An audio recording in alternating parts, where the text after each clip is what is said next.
जीवित रहता है। जैसे हर किसी की कामना रहती है कि मैं मरूं नहीं। बूढ़े से बूढ़े आदमी से पूछिए आप मरना चाहते हो? एकदम बूढ़ा जर्जर है शरीर, सब कुछ देख लिया, जीवन के सारे पसंद देख लिया, सब कुछ जीवन में जो अनुभव होना था, खट्टे मीठे सब कुछ हो गया, अब जीवन में कुछ बचा नहीं है किसी चीज में भी रस, पर वो भी मरना नहीं चाहता। तो जिसकी भी कामना नहीं मरने की है, उसकी आयु पूरी हो गई है, उसको भी जन्म लेना पड़ेगा, क्योंकि कामना बची है उसके जन्म लेने की। इसलिए इस संदर्भ में जब बोलते हैं वो सब कहते हैं कि कामना रहित होके जिए आप। जब मृत्यु है, किसी ने पूछा उसो से कि मैं पहले मर जाऊं, अगर सुसाइड कर लूं तो क्या होगा, तब उसने बातें कही कि अगर आप पहले मर जाते हैं, जितनी आपकी उम्र है, तो भी आपको जन्म लेना पड़ेगा, और जितनी आपकी उम्र है उसके बाद भी आपको जीने की अभिलाषा है, तो भी आपको जन्म लेना पड़ेगा।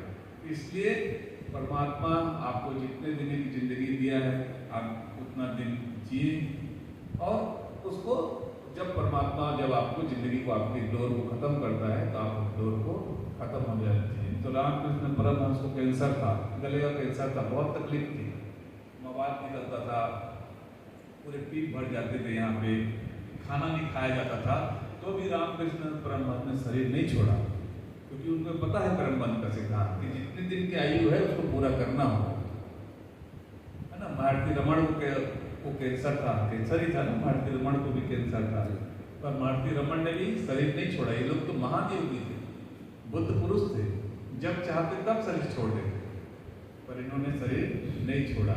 शरीर को जब तक उसकी शरीर की आयु पूरी नहीं हुई, ये शरीर में रहे, विदेह अवस्था में रहे, ये तो इनको विदेही कहा जाता है, जैसे राजा जनक को विदेही कहा जाता है, इसलिए सीता मैया का एक नाम ही है विदेही। पर पीड़ा शरीर को रहती थी, शरीर को इन्होंने नष्ट नहीं किया है। तो संस्कार बहुत जरूरी है आपको बचपन से, इसलिए बच्चे जब आते हैं ना, इसलिए मैं उनको बता रहा हूँ कि संस्कार दीजिए उनको अभी से, अच्छे गुड हैबिट कि अभी से ध्यान करना सिखाइए। जैसे जापान में हर बच्चों को बचपन से पेट से सांस लेना सिखाया जाता है, तो नाभि विकसित हो जाती है, नाभि से सांस लीजिए। हमारे यहाँ कोई शिक्षा नहीं है नाभि से सांस लेने की, भारत में कोई भी शिक्षा नहीं है। प्राणायाम है, पर नाभि से सांस लेने की शिक्षा नहीं। हाँ, प्राणायाम भी अगर हम सिखाते हैं बचपन से बच्चों को, योग सिखाते हैं, प्राणायाम सिखाते हैं, ध्यान की शिक्षा देते हैं, तो जितना जल्दी कोई बच्चा या जितने कम उम्र का व्यक्ति जितनी जल्दी ध्यान में जा सकता है, कोई वृद्ध व्यक्ति नहीं जा सकता उतनी जल्दी ध्यान, क्योंकि उसके दिमाग में पूरे संस्कार भर गए हैं। 50 साल के 60 साल का जो कचरा है, मस्तिष्क बहुत ज्यादा विकसित